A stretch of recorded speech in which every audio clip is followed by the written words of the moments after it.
All right, we are live. Hi. Hey, Hi. everybody.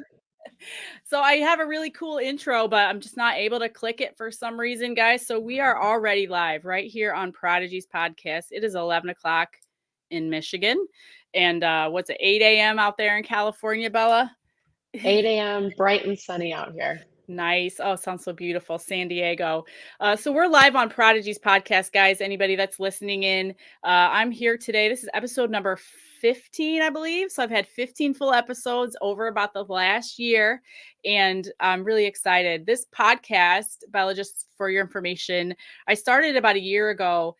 With the express purpose of focusing on the teen and young adult athlete. And we obviously have a huge CrossFit focus. As you can see behind me, I have these are many of my t-shirts over the years. I'm sure you have multitudes, scores So of them, many. right? And I had my sister who has a really great gift for sewing. She turned it into a blanket. So there's 84 squares with t-shirts from over the years from all my CrossFit endeavors. A lot of them I purchased from kids trying to raise money to go to competitions. So that was I love it. that's really sweet. But today on Prodigies, guys, we're going to talk with Bella Martin from San Diego, as you've already heard. And we're going to talk today just about all kinds of things. So Bella is an event host, an MC. She's a media personality. I think at this point, Bella, you've earned that title for sure. Thank you. And I just recall Bella. So, for anyone who doesn't know, Bella was an MC at the Pit Teen Throwdown last year. And just quick note that the Pit Teen Throwdown in 2024 will be the Teenage CrossFit Games. So, I'm super Let's excited. go. And we haven't yet talked about this, Bella, but we really hope to have you back if it I'll fits be back forever. into your schedule this year. But so for any listeners, Bella and I had a few conversations while she was at the pit. We were in our war room together in between events, and she's sucking on cough drops, whatever she's doing, getting that voice ready to go back out there.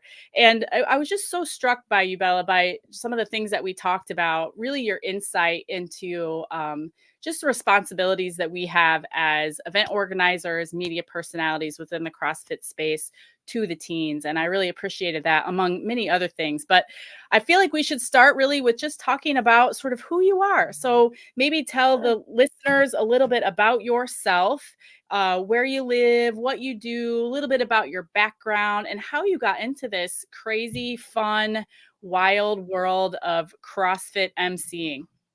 I love that. So for me, I went to Texas A&M for undergrad and grad school. I studied sport management, and I kind of always knew that I wanted to work in sports. I thought it was going to be more NFL and these really major, big league sports, trying to truly just bring better people and better ethics into sports. So I didn't really care what I did. I just wanted to help out there. Once I was in grad school, my focus really shifted to branding for the athletes. And so that is what I spent, 2 years doing. What I really enjoy and love to learn about and help other people understand is how to build those brands on the internet, and then also how to bring in actual brands that align well with your personal brand. And so, it's funny you say I'm a media personality now, and that is something that I kind of created, and I used everything that I learned in grad school on myself. So I'm a case study on what you can do and what you should do and how it actually works on the internet. So if anybody ever tells you you're not going to learn what you use in school, I can tell you do.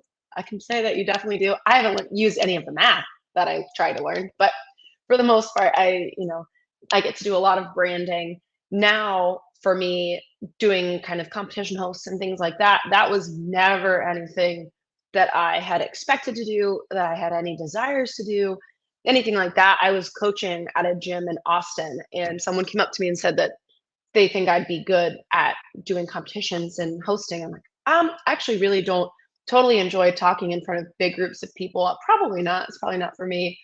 But I got convinced to do it. And my first one was the Hyrax US World Championship that year. So I went out to Chicago, did that, and I absolutely loved it. And it was so much fun. And I think something that I've really leaned into and rely on now is when it feels right, doors will open, and you're going to continue to feel that peace knowing you're doing the right thing and you're living in your purpose.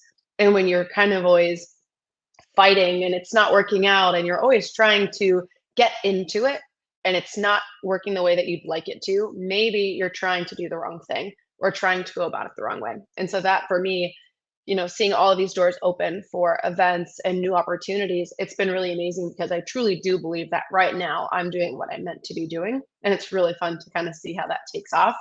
I moved to, let's see, it's the 27th. I moved to San Diego 3 days ago, which is so freaking fun. I was in Austin for a while. I grew up in DC. We moved around a ton, Germany, Massachusetts, a little bit of everything.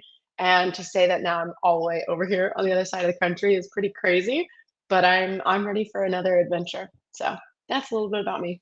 Oh, that's awesome. There's so much there to dig into. I'm really excited to keep talking. What's in San Diego? Is it a specific business or a family member or You know, someone in it's LSKD is out here, and LSKD is they're one of my bigger sponsors, and so it's really nice to now be so close to their office so I can help them and go to events and we can do a little bit more activations in the fitness side, not necessarily just CrossFit, but I can go to their running events and anything kind of around.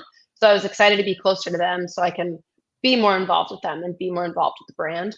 Also, with my schedule, now I'm going out to New Zealand and Australia so frequently that being West Coast kind of made a little bit more sense financially. I never want an event to feel like if they want me out there, they can't afford to have me out there. Mm. Because I think if you want me to be there, I want to be there just as badly. And so let's figure out a way to make it work. And me being West Coast is going to make it a little bit easier on these events to get me out there. So I think there's only good things to be out here. Oh yeah, plus the sunshine and Oh the view. yeah. Yes, oh goodness. That's wonderful. So there's Yeah. so many things about what you talked about. The first thing I wrote down was you said in the beginning you talked about better people and better ethics, bringing that into the Yeah. sport world. Can you elaborate a bit on that? Just in general, what what do you mean better people, better Yeah. ethics? So when I was, growing up watching sports and being on Twitter and looking in the news, I was always really disappointed by the people that had control and that had leadership in decisions they were making for either their teams or their players. I always just felt that there was this, responsibility to take care of people. And if you take care of people, things go well and things go better. And very much if I'm going to be successful and you're going to be successful, let's do it together. And that was something that I've always felt really kind of called to. It's, rising tides. I want everybody to be successful because if we're all doing well and we're all treating each other well, then the sport is going to do well. And that is something that I didn't really see a ton of growing up watching professional sports, not necessarily CrossFit because I wasn't involved until, a few years ago. But looking at the NFL and things like that, I was always really discouraged by the negativity that I was seeing from leadership. And it's not necessarily that they're bad people. I just think we need to have a better heart about how we're going about organizing sports. How does that translate into the work that you do? For example, being on the floor. So, first off, I just want to say that what you just said is why one of the reasons we hired you because we're really big on like, yeah, we want talent and we want, we even to some degree, Yeah. the celebrity really doesn't matter to us, I'll be frank. But it's Yeah. more like we're like, we need the person that gets our vibe, that understands exactly what you just said, the responsibility to take care, in our case, to take care of the kids. I mean, these are kids, these are minors. It's a Yeah. 14-year-old, and how you Yeah. talk about them, what you say about them, what you post about them, all of that can make or break them, emotionally. So, can you talk about how what you just said, that responsibility to take care of people, translates into the work that you're doing in the CrossFit space, but anywhere, whether it's on the floor emceeing or doing other things. Yeah. I think something, that I get to be able to do when I meet these teenage athletes is give them a place and show them, hey, this is how you can use, the internet for good to show who you are. And I think a lot of times people, they get down this road where they feel they have to be a certain way on the internet because that's what's going to get them likes and that's what's going to get them sponsorships. And, they try to change who they are, but they don't have to do that. And I think that's something that I try to educate and encourage athletes to just be themselves. And especially when they're so young, I'm thinking of myself when I was 18, I grew up really fast. And that's just, that's who I am. but also being an 18-year-old girl, 16-year-old girl, I was very much aware of, oh, this is attractive. Ooh, if I, dress this way or put this out there, then people respond in a certain way. And being, 10 years later from that now, I feel it's my responsibility to see these teenagers and say, hey, you don't have to grow up as fast as you think you do. Enjoy being a teenager. Live in this moment and see how cool it is and how special it is that you have social media now, that you can tell your actual story and you don't have to be someone else, and none of it matters. It really, nothing, the internet is, we made it up. It's fake. We can, it's not real. Just like celebrity doesn't matter, being on the internet, be on it if you want to. You don't have to. But I definitely think that is kind of responsibility. Nobody's asked me to take on that role or take on that thought process, but it's something that I've noticed matters a little bit more to me now, especially after coming to Pitt Teen. I'm like, wow, there's a really big opportunity here to educate these kids on, you know, to stay a kid for as long as you can, because it's, being an adult's not that exciting. Then you don't have to grow up too fast. Yeah, that's so sweet. And you're 27, right, Bella? Yeah. And you mentioned you grew up fast. Do you think maybe that was because you mentioned you were in a military family and did a lot of moving around? Is that sort of what you think accounts for that, sort of growing up fast and being out in the world and very aware? Probably, and I've always been very, very independent, very much just, I was a tiny adult, for my entire life. And now that I'm a normal adult, and I'm not even that big, so I'm not even gonna say a big adult, I'm just a normal adult. But it's one of those things I realize now that I grew up so fast, and I don't think if I were to do it again, I would be able to kind of control how quickly I shifted into that adult mindset. But it's something that I don't think everybody has to go through. Like, you can be a very mature teenager and not be an adult and not leaning into kind of adult tendencies and things like that. And it's probably just being where I am in life and seeing how the internet impacts my friends and all these stories that you hear. And it's just, dang, I want to be able to help the problem and encourage people to, to talk about it. And it's not as bad as it has to be. Yeah, well, there's so much there. One thing I noticed about you, and I want to kind of go this route a little bit, is you particularly at our event, and I noticed it too in other images of you. Uh, you dress modestly. I'll just put it Yeah. that way. I noticed a lot of times that you were in kind of big T-shirts, particularly at our event too, which I thought was very appropriate. That just very. I don't know if that was that intentional. Is that intentional? It's I think it's intentional being aware of your surroundings. So I don't think it would not be appropriate for me to wear 2.5-inch Noble inseam shorts and, a sports bra, even though it's summertime, we're in Michigan. I just don't think that's the place to do it. And it's also something, as I've gotten older, it's funny enough, the older I get every year, my shorts get longer and longer, which is so funny because I think, I'm very confident and comfortable with my own body and Mhm. how I look and all the work that I put in to look this way. But I'm still so much more comfortable in wearing biker shorts and a baggy t-shirt. My shirt now is it's an XL, and I'm comfortable this way. And I know that, nobody's going to look at me and be like, oh, dang, she's wearing that. That's always a fear of mine, is if I'm out on the floor doing my job, someone sees what I'm wearing and they're like, geez, maybe kind of thinking about it. And honestly, probably nobody thinks about it. Nobody. But it is something that I am aware of. It's, where am I? What is appropriate to wear given the environment and the community that I'm in right now? I think it matters. Yeah, yeah, and related to that, I wonder from our event organizer's perspective, but also just, from a media perspective. So we Mhm. cover these kids, we feature them in photographs and videos and make reels with all of them and all of that. And I wonder sometimes, I mean, I've seen things that I thought I would be very uncomfortable if my daughter, who I do have a 17-year-old daughter, if she were featured that way by a Yes. photographer.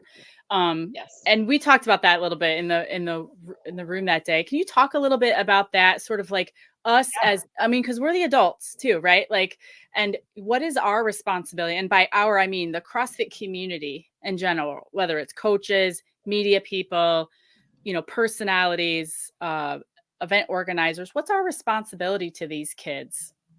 Oh my goodness. I mean, it's one of those things I actually think about that conversation fairly often because I do, you know, you can't tell someone what they have to wear. I can't tell you, you're less than 18 years old, you can't wear those shorts. You can't wear the noble shorts that you were gifted as an athlete. You can't wear those. But I do think it's the responsibility of the media to not be capturing photos that put these athletes in an inappropriate light. I think there are certain angles that I've seen from media, whether they're minors or whether they're adults competing at the games. I see these angles and I'm like, well, first of all, if that was taken of me, I'd be pretty upset. It's not appropriate. You don't need to be standing there, and that shot never needed to be taken. And then also thirdly, you know, why? What's the point of this? If you're taking a photo of someone, doing a lift and you are right up between their legs, what's the point of that shot? And I know you, in your mind, when I say that, you've probably seen these and you're thinking, what's the point here? What's the point? And it'll get views and it'll get, it'll blow up on the internet. But I think when it comes to these minor, like these girls and guys, that's so unfair to be taking those photos of them because not only are they going to see it and they're going to be uncomfortable and whether they understand why they're uncomfortable with it or not, that's not fair to them to be uncomfortable in their body in a photo. And also, what's the point of having that content? It shouldn't exist.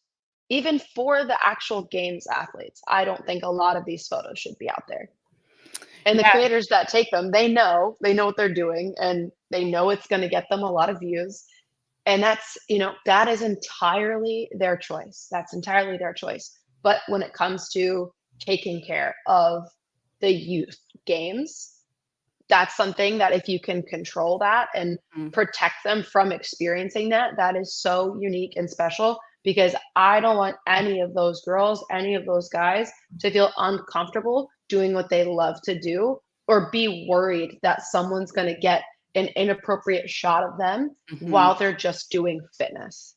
Yeah. So partly based on our conversation, which I also really thoroughly enjoyed because it really got me thinking about a lot of things. We have a January 9th is our first meeting. It's the Prodigies or Pitt Parent Engagement Group. So we have a group of Love it. parents that's coming together, and our very first project that we're working on is I don't have the exact title for it yet, but it's like safe sport training that every pit crew member will have to go through the training, and it'll be brief and it'll be concise, but it'll get to the point of this is how we take care of our athletes. And I have one, and I might actually reach out to you and see if you maybe help me Please. help us compose it for the media team, and just sort of telling them things like this, like, hey, pay attention to the shots that you're taking, pay attention to Yeah.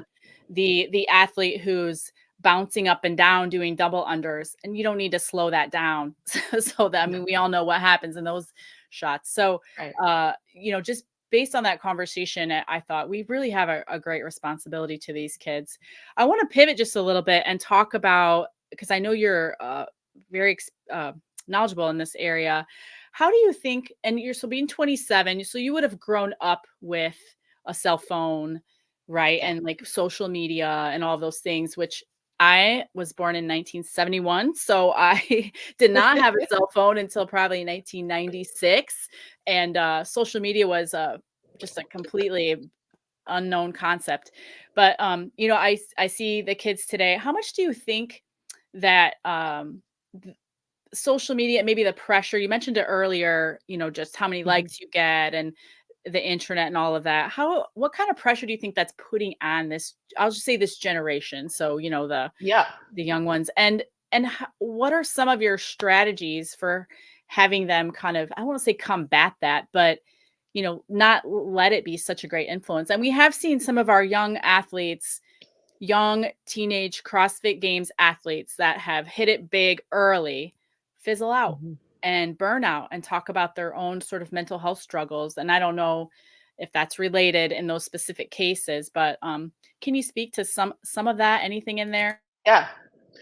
So I think when it comes to, using social media and building a brand on social media, what I have tried to always do is show myself first. So it's, hey, you go to my Instagram, you're going to see me and you're going to say, cool, what is this girl about?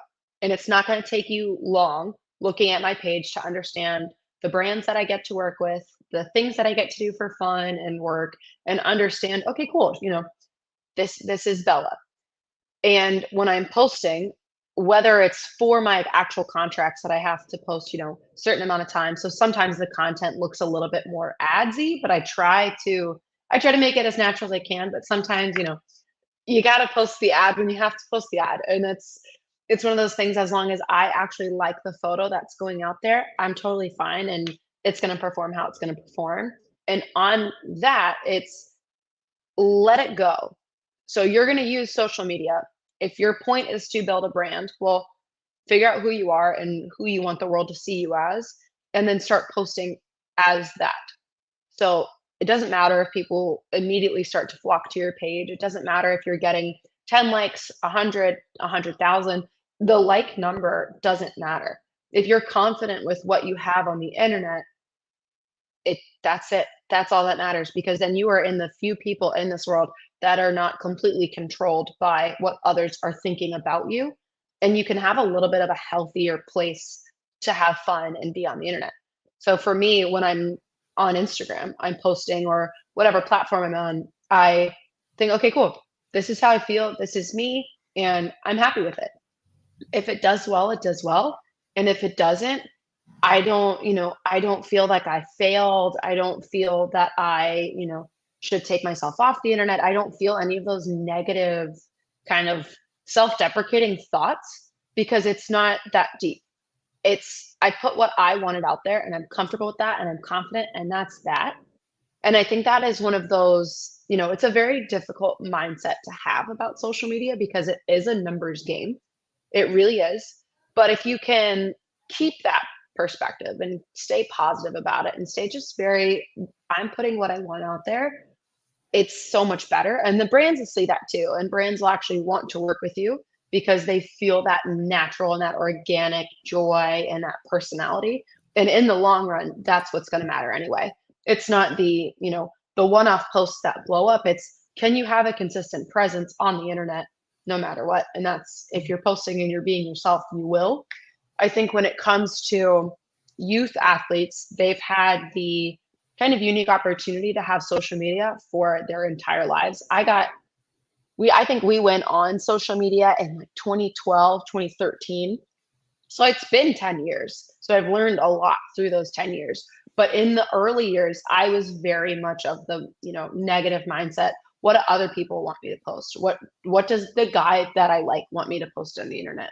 What do I think other people want to see? What's going to get me the most likes? Things like that really mattered to me when I was in high school. And then I went off social media for a couple of years. And then when I came back, it was a completely different game for me, because I didn't want to go back down that road.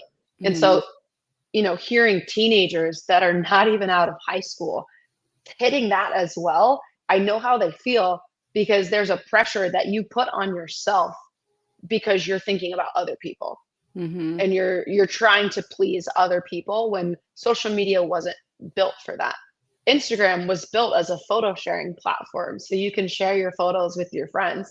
So if you see it as that, hey, I want to share my life with people. Yeah. This is my life. This is my photo journal. It's a lot more positive of a place. But thinking about, these kids that they, blow up and then they disappear, they don't know how to speak about what they're going through. But if they can find the words to speak about what they're going through, they'll be able to push through it, and they'll be able to come back and be a lot healthier. Oh yeah, so good, so good. I do you offer your coaching services or your Yeah. branding services to people? Like is that an offering that you do for Oh, yeah. I mean, anytime anybody, I've had athletes that have asked me branding questions. I've had friends, I've had career professionals. A lot of people just reach out, and I'm always open to having the conversation. It's one of those things. I don't think most people need as much help as they think they do. They just need someone to kind of tell them it's okay to be themselves. Mhm. And if I'm the one that tells you, hey, just go be you, that's cool with me. I'll take that job. Yeah, at our camp, we have a camp.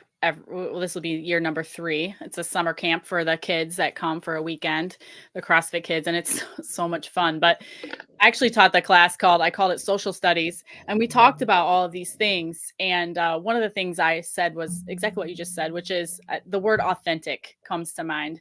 That be authentic in a world where not everyone is, and because with your authenticity I mean, you can't go wrong. Then you're not trying to portray an image that you can't maintain, or like Right. you said, please other people, and you just be who you are, and then people either like you or they won't. And I appreciate how you said Exactly. that. I mean, it's knowledgeable for the kids to hear that the brands, because a lot of these kids are, they're looking for agents or things like that. Right. And I'm like, well, the brands, I loved how you just said the brands are looking for people with consistent, authentic, real branding versus this sort of I knew someone once, and I won't say who it was an older person, and he didn't eat the protein at all. He hated it. He did not think it was good, but he would take a picture of himself with the shirt off in front of the protein for the few dollars that he got. And I just remember thinking, I don't like that. I didn't care for that as But a, trust that feeling. yeah, Trust that feeling. When you yeah, see someone post something and it doesn't make you feel good, there's a reason for that. And it's the same thing when you're posting as well. It's if you have something that you're looking at your phone, you're like, this is what I'm going to post today, and it doesn't make you feel good, listen to that and don't post it. Don't push through it. I'm the opposite of Gary Vee when it comes to posting that way. Don't push through that. Trust that natural instinct that your body's telling you, hey, we don't like this, and listen to that.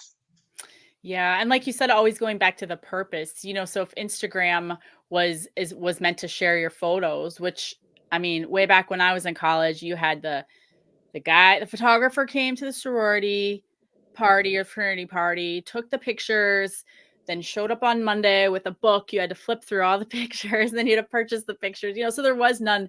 Yeah, it was a process, and then you look through the pictures and then you buy the ones you wanted. And it's a different thing. Now it's just so instant.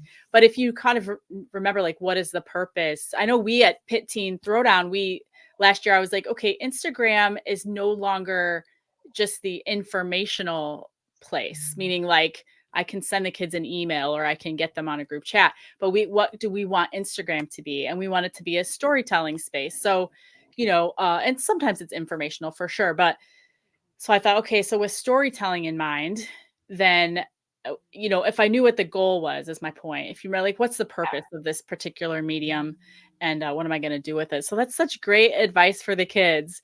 I want to just talk a few minutes about your endeavors on MC. I want to hear some of your fun stories with MC. Sure. And what's it like? Because I will say, like, if you've only been a competitor and you've never been on the event organizing side, you don't realize how much work it is that you do.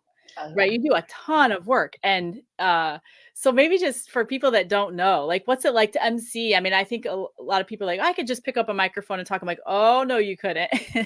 So talk a So little I bit about think what that's like. Yeah.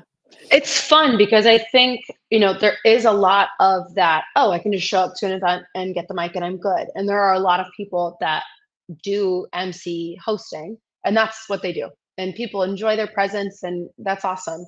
But I think for a sport like CrossFit, with so many people, with so many cool stories, I spend time before the events looking into all the athletes. I want to know where you're from. I want to know if you have a family, what your sport background is. I want to learn all of these really fun things about you that make you who you are so that I can talk about it and I can share that with you and share that with the world. And then also give you the confidence to share that with the world. So when it comes to emceeing, knowing all of these things, I can say things on the microphone that people, if you're listening and you're like, oh yeah, my son uses CrossFit to be better at a certain sport, and I know that, and I say something about that, that's so fun as a parent to hear, oh, someone knows something about my kid that I'm proud of as well. That's awesome. And then when it comes to, I've done some more sideline reporting now. That was so much research to know about these athletes. And so when we were in Sydney for Down Under, technically is Wollongong, but we're there, and I had, one of my counterparts had created this entire document of information on these athletes. And so I'm pulling from there, trying to figure out what I can talk to these athletes about and just tell their story better. Because if you win your heat, congratulations, I know you're fit, but I already knew you were fit to begin with because you're here. And so I want to tell something more. So there was sometimes, I talked to athletes that had kids and they kind of started choking up a little bit because, oh my gosh, I get to talk about my kid. That's my favorite thing in the world. Or if they've had injuries, or if they have a really solid relationship with their coach, I want to give you a chance to talk about that. Because when else are you going to be able to? Who else is going to give you a microphone, quite literally, give you a microphone and talk about it? And the just emotion that you will get from people from just caring about their life aside from their physical abilities to do fitness for time is so fun, and it makes it a better show. And so then you're watching the live stream at home, and you see these athletes that you've seen compete tons of times talk about their story in a way that you didn't see it on Instagram, that things you didn't already know, showing their human side of it. Because in my mind, people are just going to continue to get fitter and fitter. And there's so few people that actually can call themselves the elite CrossFitters, but everybody has a story. Everybody has a reason on why they're doing CrossFit. So why not talk about it? Let's talk about why we're doing this, because it didn't start out being this professional sport. We've built it and created it to be a professional sport, but it was a lifestyle and a methodology first. So let's talk about why that matters and how that's involved in our lives. So it's been, fun for the last year and 2, 3, getting to just learn so much about people and humans and their stories and find new ways to tell it better. That's really awesome. And I mean, I was so excited to find you this past year because we had the 15th Road on for fourth year. It was 4 years. So year number 5 will be the games. I'll just say that again. And every year it was like we have to tell the stories of these kids because they're exactly what you just said. There's so much more than just athletes, right? We got kids that play the tuba or row at Eastern Michigan University, or have great family things that they have overcome, or they plan to go into the military. Just like what you said, everybody has a story, and I love that piece of it. So it sounds like just getting to know your constituents, if you will, or the people that you're serving, and letting them. They'll tell you. I have a degree in journalism, also from the 90s, but I just learned that a lot of times you just get people talking and they will tell you Yeah. all sorts of things, and they're fascinating. And I loved what you said about you have to genuinely care. And I think you have to genuinely care that people have a story, and that they have interesting things to say, and they have unique perspectives, and that's so important. And I will just tell you that I will completely 100% echo what you said from a parent perspective. So the parents are on my mind all the time at every event. And just to have you, Bella Martin, on the microphone saying that, little Jimmy plays soccer is like huge. I mean, it's so huge. It feels so, you just make somebody feel so important with such just a little bit of work. And that's awesome. Bella, how do you manage your time? I know it's kind of maybe a weird question, but this is a little Yeah. personal. I have a big job in front of me and a lot of things that I do. How do you manage your time? How do you figure out like, all right, I got to work out. I got all these little businesses I'm running and all of that. How do you do that? So I have my non-negotiables. So I have my, I want to spend time walking my dog. I have all my training that I do. And so I have things that I know that are going to take a certain amount of time. So I know first thing in the morning, I get up, I take my dog on a long walk, and then after that, I head to the gym. And typically I'll be at the gym maybe 2 or 3 hours. So I know that that is what, in my mind, for me to be the best version of me, I need to get my non-negotiables in every single day.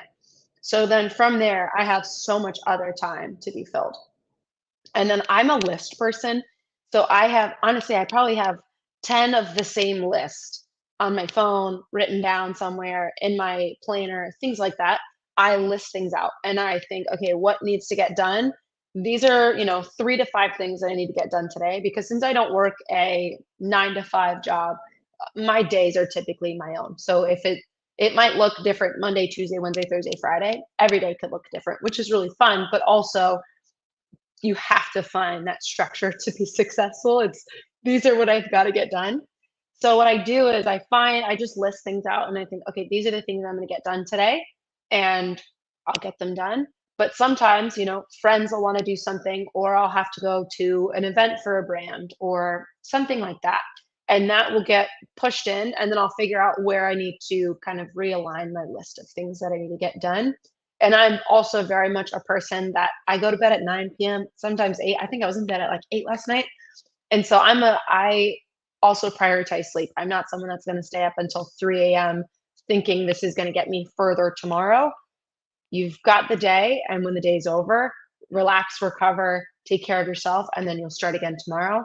For the most part, nothing is that important that if you can't get it done today, if you get it done tomorrow, it's still going to be okay. So lists and having those non-negotiables, I think they keep me pretty sane. Oh, that's good. That's such good advice. I want to kind of start wrapping up by I would love to hear your perspective on, well, first of all, the changes to the CrossFit Games for I don't Oh, think we've even talked since then, I although I'm know. pretty sure you sent me a congratulatory email, which or a text Yes. message, which I just want to say Yes. that I hope I don't this doesn't sound bad, but I paid attention to who reached out, and it's like, yeah, they get it. So, the people who reached out, I feel like get it, the significance of, Yeah. just knowing you worked so hard for something and you have the heart for the kids, and then, somebody reaches out and says, "Hey, congratulations," and you're just like, "Oh, thank you so much," But anyhow, so thanks for that. But so I don't think I've Of really course. talked to you since. So, pulling, teens, masters, and adaptive out, moving to your town no, Fort Worth, I Fort Worth. know. Kind And of. Yeah, it's close enough. yeah, and then, and then just some of the other things that are coming down the pike this year, with the semifinals and things like that. How do you think CrossFit's gonna look in 2024? What is the game season, the Oh my competitive goodness. CrossFit? Yeah. It's, in a word, chaos. But it's a chaos that I'm gonna choose to believe in. I really am. So I remember we were talking to Don at the games this year, and he seemed very excited and energetic for everything that was coming in the pipeline. And at the time, it was funny because at the games this year, everyone was kind of, chit-chatting, gossiping that the games was moving to Texas. And you look at Don in the eyes and you say, "Are we going to Texas?" And he can't say anything, he can't say anything. But it's funny because, there's everybody always wants to know what's going on. And so to finally have this is the season, it's chaotic, but it's exciting. I think firstly, the semifinals are going to be so much fun. And I'm really hopeful that the kind of the things that we saw go wrong last year won't go wrong this year. So the flooring being the same, workouts, making sure everything's, very much an equal test is going to be great. Having tests of fitness that will truly find the fittest individuals at the semifinals, because when it comes to the games, sometimes people don't make it. And if they had been in a different semifinal, they absolutely would. And I think if we're going to claim that we're finding the fittest individuals in the world, we've got to figure out how to make that test truly find the fittest 40. And so in that, I'm excited. I think the media every year keeps getting better and better. So I think, that's truly great opportunity, not necessarily for the athletes that are going to the games, but for the athletes that want to be there to build a brand. And I'm of this mindset that there's the elite CrossFitters and then there's the professional CrossFitters. The professional CrossFitters, they're competing all the time. They're making money at events. They might never make it to the games, but they're making consistent income from CrossFit. And I think that's really special because I think semifinals gives them an opportunity to show off and showcase who they are and what they're about and get a little bit more attention, even if they come in 15th. It's still a phenomenal opportunity for them that they can win from, even if they don't go to the games. So I think in that, perspective, I'm always thinking of branding opportunities. And I think semifinals is a peak branding opportunity for athletes that are on the come up and then athletes that are probably never going to get there, but still are always showing up. So I think that's exciting. With the changes of masters, adaptive, and age group for teens, I support it, to be honest. And I know a lot of people were pretty upset because going to the CrossFit Games, that's what a lot of these athletes are working towards. And they want to say that they go to the games. And I think if you watched the games past last year, or if you attend the games, when you're there watching the teams or you're watching the adaptive, unless they're the event that is right before the individuals or teams, nobody's there watching them. And Mm. that's not fair because there are people watching them, but it's their families.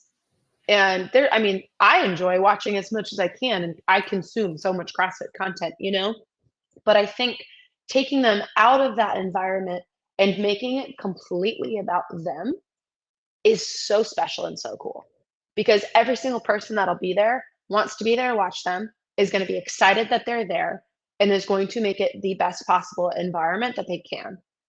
So it's a win across the board. I understand, the disappointment of not being able to compete next to, Roman, or not being able to go see Tia because that's where they'll be. But that's not why they're doing it.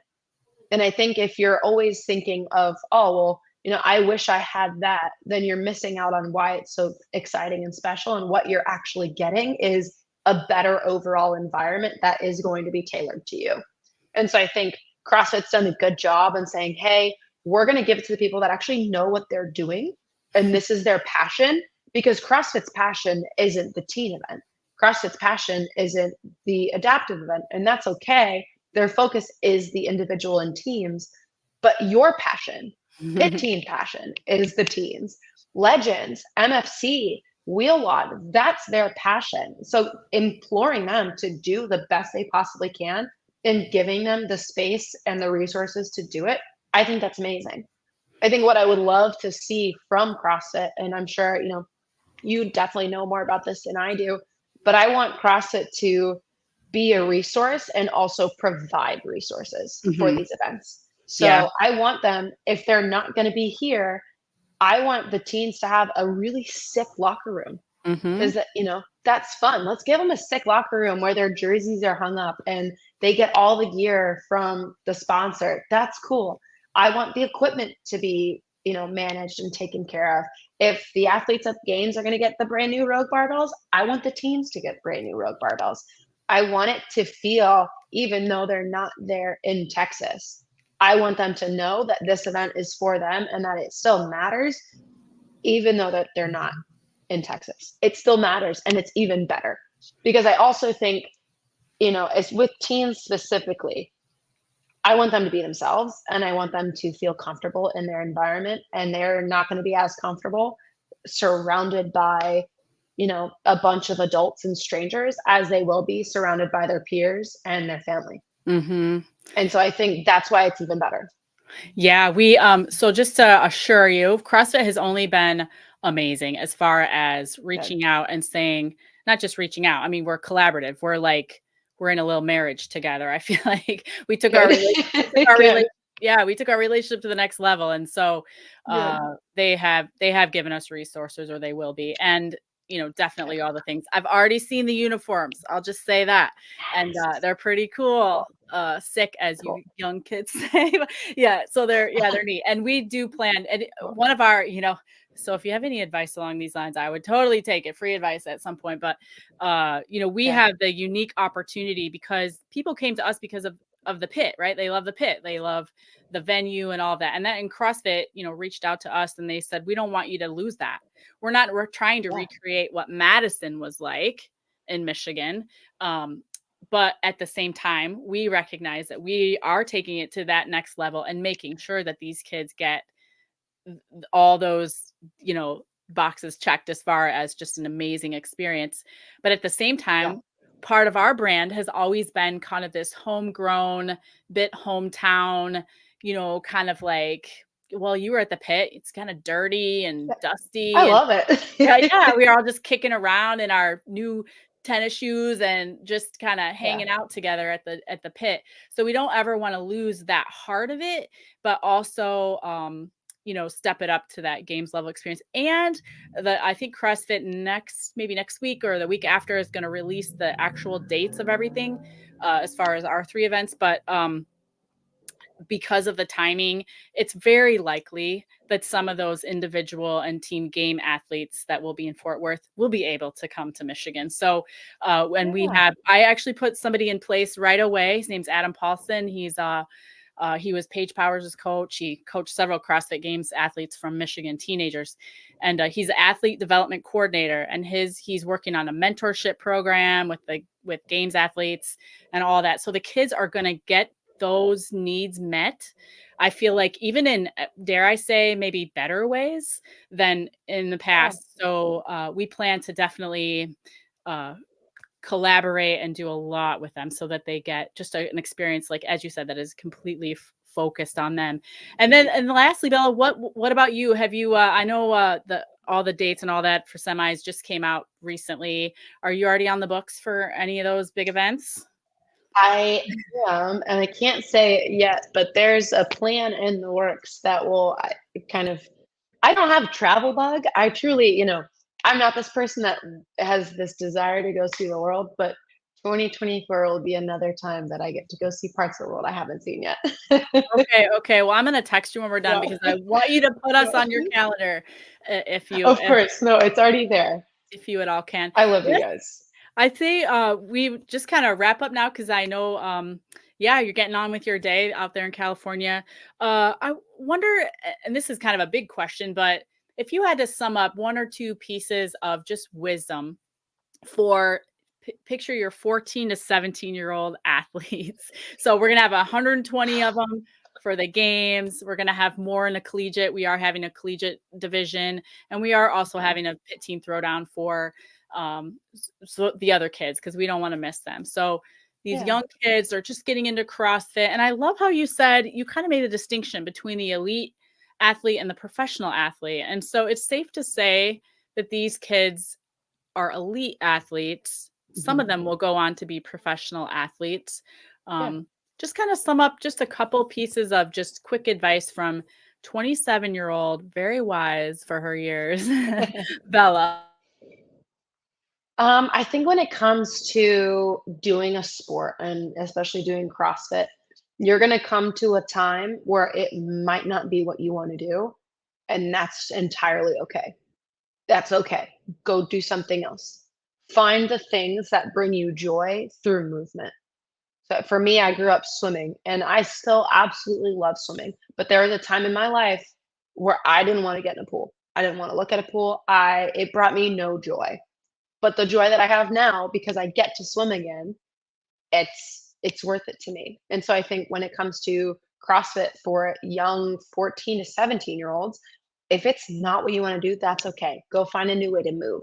Use it to be better in your other sports, and you'll be a better off adult for it. I would say also find friends that want to do life the way that you do. I think a lot of times, especially in high school, you think that you have to have friends that are, this massive friend group. And it's exciting when you have 20 friends. But finding friends that actually see life the way that you do and want to do it the way that you do is going to be way more worthwhile. And you'll keep those friendships later on. So if you have friends that want to get up Saturday morning and go to the CrossFit class with your mom and kind of hang out that way, cool, let's do it. If they want to go I know, teens party, it's a whole thing. If that's what other kids are doing, you don't have to be there. You don't have to. You can choose to live the life that you want to and find the friends that also choose to live the same way. And then I would also say just be open and honest with how you're feeling in life. I think a lot of times people don't have the best mental health, and it's because they don't know how to talk about it and they don't know who to talk to. Find someone that you can talk to that will always be there and that will always just listen. Sometimes you don't want someone to tell you how to feel or how to handle a situation. You just really want someone to listen to you. So find someone that'll listen and you will be you'll be really set and you'll be ready to go to college and be an adult when the time comes. That's wonderful. Thanks, Bella. What's your favorite do you have a favorite CrossFit workout or favorite CrossFit movement? Ooh, Randy, I love light barbell cycling. So, oh my goodness gracious, you want to go? Let's go. Tell me about Randy's bench press. It's 50 snatches. Oh, 50 snatches. Okay. Geez. It's Yeah, super light. It's so much fun. I that think is a fun one. every time I do it, I'm laying on the floor completely gassed, but I had so much fun doing it for like the 2.5 minutes that it takes to do it. So, Oh, that's good. Yeah, yeah. and I'll just point out that when Bella was at the Pit Team Throwdown, she jumped right in and did the celebrity workout, Oh, so that was really great. Well, Bella, I really appreciate your time today. yes.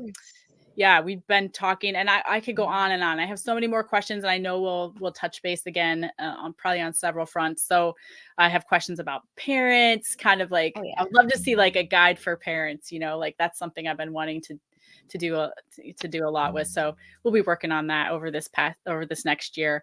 But I really appreciate your time today. And you said you were off to Invictus this morning. Is that right? Yes, Yeah. my friends, funny enough, my some of my good friends from Australia are in San Diego for Christmas and want to go to work out at Invictus, so we might as well go do it. Cool. Awesome. Well, for anyone watching or listening, just so you know, I'm having technical difficulties with my mouse. So I can't scroll down to my exit video. So this is going to be just a hard cut when I hit end stream here Shortcut. in just a minute. So, Bella, anything else you want to say to anybody? If you see me on the floor, we're friends. Let's do it. Let's be I know. friends. I love it. All right. Thanks, Bella.